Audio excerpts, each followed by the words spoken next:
ጠላት የአብይ አህመድ ሰራዊት በተለይ ምርጫውን ተከትሎ ምርጫ አድርጌያለሁ ህጋዊ ነኝ ለማለት በሁሉም ቀጠናዎች ተንቀሳቅሶ ይኸው ነፃ ቀጠና ይዣለሁ ለማለት እና ፕሮፓጋንዳ ለመንዛት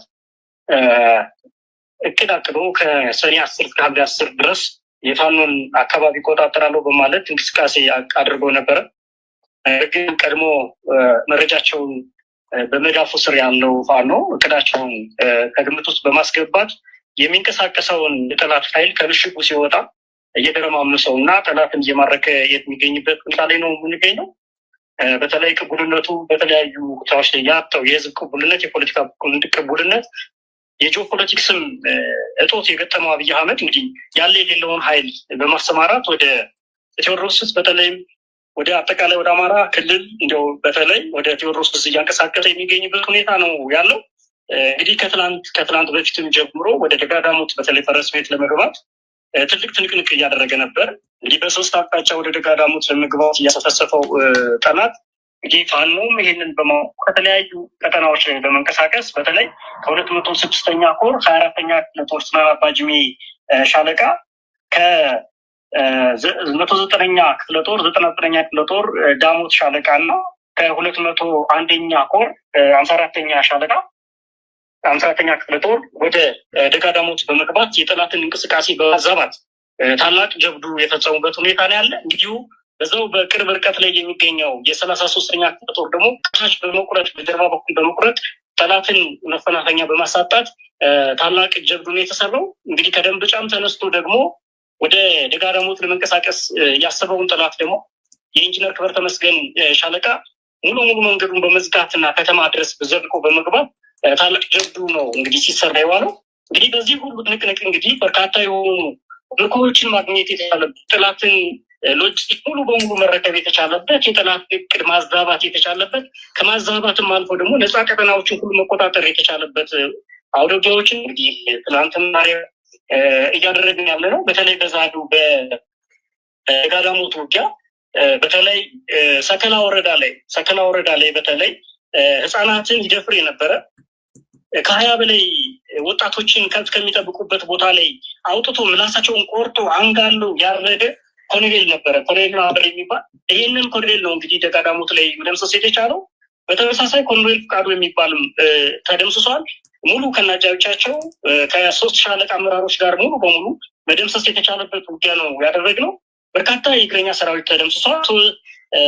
በርካታ ቁሳቁሶችን ሎጂስቲኮችን መማረክ የተቻለበት ሁኔታ ነው ያለው። እንግዲህ እስካሁን በተቆጠረው መሰረት ነው እንግዲህ ዘገባውን እንሰራለን። ገና ቆጠራ ላይ ነው አሁንም ያለ ነው።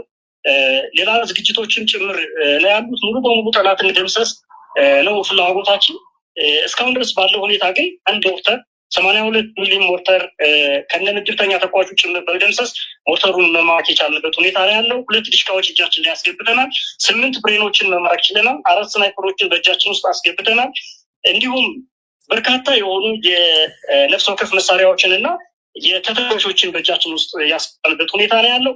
መገናኛ ሬዲዮችን፣ የጦር ሜዳ መነጽሮችን፣ ስታር ጉጦችን ሁሉ በእጃችን ውስጥ አስገብተን በርካታ የምርኮኞችን ጭምር እጃችን ውስጥ ያሉበት ሁኔታ ነው ያለው ማለት ነው። እንግዲህ እነዚህ ኮሎኔሎች የህዝባችንን ምን ያክል ሲያሰቃዩ እንደነበረ በተለይ የሰከላ ወረዳ ህዝብ ምስክር ነው። ሴት አስገድዶ ደፍሮ በተለይ ኮሎኔል አበረ አንቆ የገደለ ሰው ነው። እንግዲህ የሰከላ ህዝብ ሙሉ በሙሉ ነፃ ከወጣ በኋላ በዶክመንታሪ መልክ የምናሳየው ነው የሚሆነው። ይህን ግፍ ህዝቡ በራሱ የሚያወግዘው ነው የሚሆነው። ወጣቶችን ምላሳቸውን ቆርጦ አንጋሉ ያረደ ጨካኝ አረመኔ የሆነ ኮሎኔል ነው። ይሄንን ኮሎኔል ነው እንግዲህ ከምድረ ገጽ ማጥፋት የተቻለው። በተመሳሳይ እንግዲህ ይሄን እስቲበል ኮሎኔል በዛሬ አውደ ውጊያ 2 የመከላከያ ኮሎኔሎች አዋጊ ኮሎኔሎች ናቸው ተሰዉ የምትለኝ?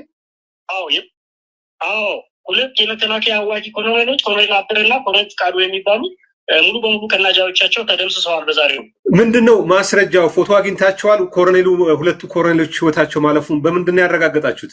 አዎ በትክክል ፎቶቸውንም ሬሳቸውንም ማግኘት ችለናል። መታወቂያቸውንም ይዘናል። ስልካቸውንም ይዘናል። የትኛው ክፍለ ጦር አዛዦች ናቸው ሁለቱም? 76ኛ ክፍለ ጦር አዛዥ ናቸው።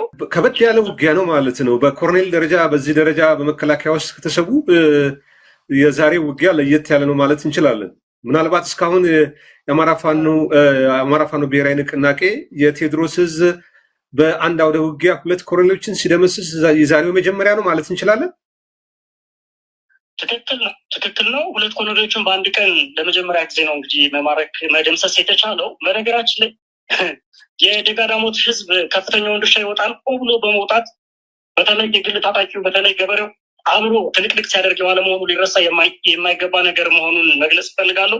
ነገር ግን በፋኖ በኩልም የተደረገው ጥምረት የሚሰጠው ስምሪት በቀላሉ የሚታይ አይደለም። በርካታ ክፍለ ጦሮችን በርካታ ቅንጅቶች የተደረጉበት በደንብ የተጠናና በየት በኩል ቢመታ ምን መደረግ ይችላል የሚል ሳይንሳዊ የወታደራዊ ጥበብ የታየበት ውጊያ መሆኑን በዛም 2 ኮሎኔሎችን 3 ሻለቃ አመራሮችን ጭምር በነገራችን ላይ ከነአጃቢዎቻቸው መደምሰስ የተቻለበት ውጊያ ነው። ይሄ ውጊያ 3 ሻለቃ አመራር ማለት በማዕረግ መግለጽ ይቻላል። ከኮሎኔሎቹ በተጨማሪ ነው ይሄ። አዎ ከኮሎኔሎቹ በተጨማሪ 3 ሻለቃ አመራሮች ተደምስሰዋል። ሙሉ ዝርዝሩን እንግዲህ ከነስማቸው መግለጽ አልቻልኩም አሁን። ነገር ግን እርግጠኛ ስለሆንኩኝ መረጃውን ማምጣት የምችልበት ሁኔታ ነው ያለው። ብራዳማ ላይ እንግዲህ ጠላት ደጋዳሞት ላይ በዚህ ልክ እየተመታ ሳለ ብራዳማ ላይ 33ኛ ክፍለ ጦርና 11ኛ ክፍለ ጦር የፋኖ 102ኛ ኮር ማለት ነው ከበባ ባደረጉበት ጊዜ ቦታውን ለቆ ሙሉ በሙሉ ወደ ቋሪት ገበዘ ማርያም ነው የተንቀሳቀሰው። ሲንቀሳቀስ ግን ፋኖ ተከርቶ ቋሪት ድረስ እየተሳደደው ነው አሁንም የሚገኘው። ሙሉ በሙሉ በሚባል ደረጃ ቋሪት ከተማን አሁን በእጃችን ውስጥ ትገኛለች። ፋኖቻችን እያጸዱ ያለበት ሁኔታ ነው ያለው። ሙሉ በሙሉ እያሳደዱ ጠላትን እየወሩ ያለበት ሁኔታ ነው ያለው። ስለዚህ ላይ ከበድ ያለው ውጊያ ነው ያለው። ደንበጫም ደግሞ ከተማው በመግባት ይህንን ኃይል ለማዘባት በሙሉ በሙሉ በሚባል ደረጃ በተለይ በዚህ በደብረ ማርቆስ መውጫ በኩል ወንዙ አካባቢ ድረስ በመግባት ጠላትን በማርበድበድ መግቢያ ሲያሳጡት እንኳን አይደለም ለደጋግሞት ሊደርስ ይቅርና ያደርጉ ነው ያሉ። ይሄንን ሁሉ ያየው ጠላት ግን አሁንም ከተለያዩ አቅጣጫዎች ጠላትን ማንቀሳቀስ የቡድን መሳሪያዎችን ማንቀሳቀስ ዙዎችን ሁሉ እያንቀሳቀሰ ይገኛል። በተለይ በሰከላ በኩል ወደ ቋሪት ለመድረስ የተንቀሳቀሰውን ጠላት ሰከላ አካባቢ የሚገኙት የቋሪት እና የሰከላ ገበሬዎች ቀጥ አድርገው ይዘው እንዳይንቀሳቀስ ያደረጉበት ሁኔታ ነው ያለው። በዛ በኩል አንድ የፋኖ ሻለቃም አለች። ከእሱ ጋር በመተባበር በዚህ ልክ ጠላትን በማቆም እየደመሰስ ነው፣ ህዝባዊ በማድረግ እየደመሰስን እያጸዳን ያለበት ሁኔታ ነው ያለው። ወንድማገኝ እንግዲህ ውጊያው እንደቀጠለ ነው። በመንግስት በኩል ደግሞ የምንሰማቸው ዜናዎች አሉ። ምናልባት እሱን እንደው ግልጽ ለማድረግ የአማራ ብልጽግና የሚቆጣጠረው የመገናኛ ብዙሃን አሚኮ የሚባለው በጎጃምም በጎንደርም በሸዋም በወሎ በርካታ የፋኖ አባላት የሰላም ጥሪውን ተቀብለው ወደ ህዝቡ ተቀላቀሉ የሚል በፎቶ ጥቂት መሳሪያዎች እንደ ኤግዚቢት የሚመስሉ እያሳዩ ፕሮፓጋንዳውን እየሰሩ ነው። በሌላ መልኩ ደግሞ ከጠቅላይ ሚኒስትሩ ፊልድ ማርሻሉ ትዕዛዝ ተቀብለው ከፍተኛ ወታደራዊ አመራሮች በአማራ ክልል መጠነ ሰፊ ውጊያ በከባድ መሳሪያ በድሮን የተደገፈ እያደረጉ እንደሆነ ይገለጻል። በተለይ ከሰኔ 10 እስከ ሐምሌ 10 የፋኖን አከርካሪ በመስበር ውጤት ይፈልጋሉ ብለዋል ጠቅላይ ሚኒስትሩ። በእናንተ በኩል ዛሬ በተደረገው ውጊያ እንኳን 2 ኮሎኔል እና 3 ሻለቃ አመራር ደምስሰናል እያላችሁ ነው። ምናልባት ብልጽግና እየለቀቀ ያለው ፕሮፓጋንዳ አጠቃላይ ወታደራዊ ዝግጁ በተለይ በከባድ መሳሪያ ጋር በተያያዘ ለዛ የምትሰጡት ምላሽ ማብራራት ከተቻለ። አመሰግናለሁ ወንድማገኝ። እንግዲህ በተግባር እንደሚታየው አከርካሪውን እየሰበር ነው እና ቦታውን እያስለቀቅ ነው ያለ ነው እኛ ነን። ነገር ግን ጠላት ሲደመሰስ አዎ ተደምስሻለሁ ብሎ ራሱን እየተሸነፍኩ ነው ብሎ ሊያረጋግጥ አይችልም። እንዲሁም ጠላት እየተሸነፈ ስለሆነ ምላሱን እያስረዘመ እየተናገረ ያለበት ሁኔታ ነው ያለው እንጂ በትክክል አከርካሪው እየተመታ ነው። በቀንም በርካታ ቀጠናዎችን ነፃ አድርገን የምናሳይበት ሁኔታ ነው ያለው። እንግዲህ እጅ ሰጡ ምናምን እያለ አሚኮ የሚቀባጠረው የራሱ ከዚህ በፊት አስርቆ ያስገባቸው በየትኛውም የትጥቅ ትግል ውስጥ ደክመው እየሸሹ ጽጎ ገቦችን የራሱ እየጠራ በዚህ ልክ እየሰጠ ሊሆን ይችላል። በዛም ላይ ደግሞ ራሱ ፋኖ መሳሪያዎችን እየሰበሰበ መሳሪያ ያስታጠቀ እዚህ ፋኖ ነበሩ ሊል ይችላል። ከዛ ውጭ ግን ከፋኖ በኩል አንዳንድ ደካሞች ስልቦች የመንግስትን ተልዕኮ የተሸከሙ እንዲሁም ደግሞ የትግሉን ርዝማኔ የትግሉን ጥንካሬ ያልተረዱ ደካሞች ሊሄዱ ይችላሉ። በዚህ ልክ እሱ በሚለው ልክ ግን 33,000 ፋኖች ሰጠ የሚባል ደረጃ አይደለም። እንግዲህ እንደምታውቀው 2-3 አስቀርቸዋለሁ ካለ በኋላ 33,000 ፋኖ ግን እጅ ሰጦኛል የሚልና የሚቀደድ በምንም ተጨባጭነት የሌለው መሬት ላይ ያለው ፋኖ ግን ከቀን ቀን እያሰለጠን እየተደራጀ ያለበት ሁኔታ እንጂ እጅ የሚሰጥ ፋኖ የለም። የቴዎድሮስ ዘሮች ከሆነን እኛ እጅ እንሰጣለን። ፋኖ እጅ ይሰጣል እንዴ? ፋኖ እኮ እጅ አይሰጥም። ይሄ ቀልድ ነው። የትኛውን ፕሮፓጋንዳ የሚሰራ አካል ነው እንጂ እየሰጠ ያለውን እንግዲህ በባለፈውም እንዳየኸው በየቀኑ መሳሪያዎቻችንን የምናስታጥቀው ከነሱ ከቀዱት ነው። ያሰለጠነ በርካታ ጊዜ ጠላት አሰልጥኗል። በብር ሸለቆም በተለያዩ ቦታዎች ላይ ሲያሰለጥን ይታያል፣ ሲያስመርቅ ይታያል። ያ ሁሉ ግን የተደረሰ ብለን ብንጠይቅ ፋኖች ላይ ገብቷል።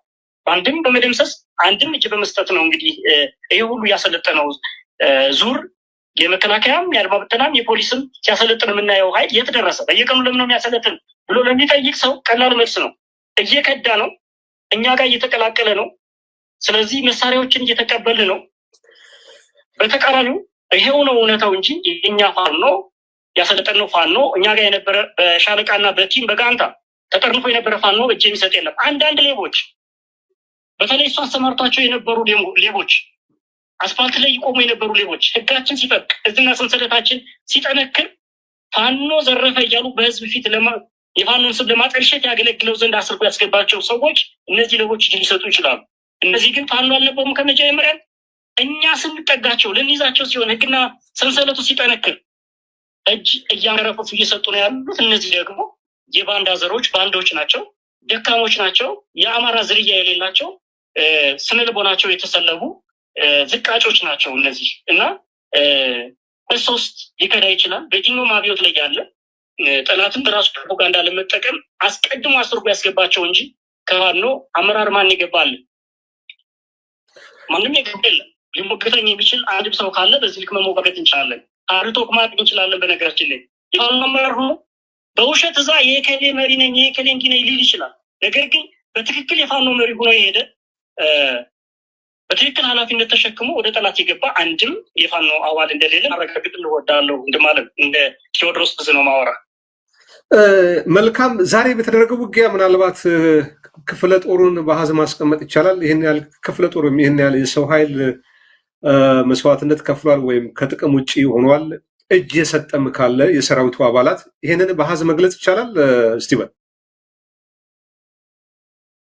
ልክ ነው። እንግዲህ ቅድም እንዳልኩ ነው። ገና ምርኮ ቆጠራ ላይ ያለ ነው። ሰጣለ በትክክል 10 አለቃ ጭምር አረጋግጠናል።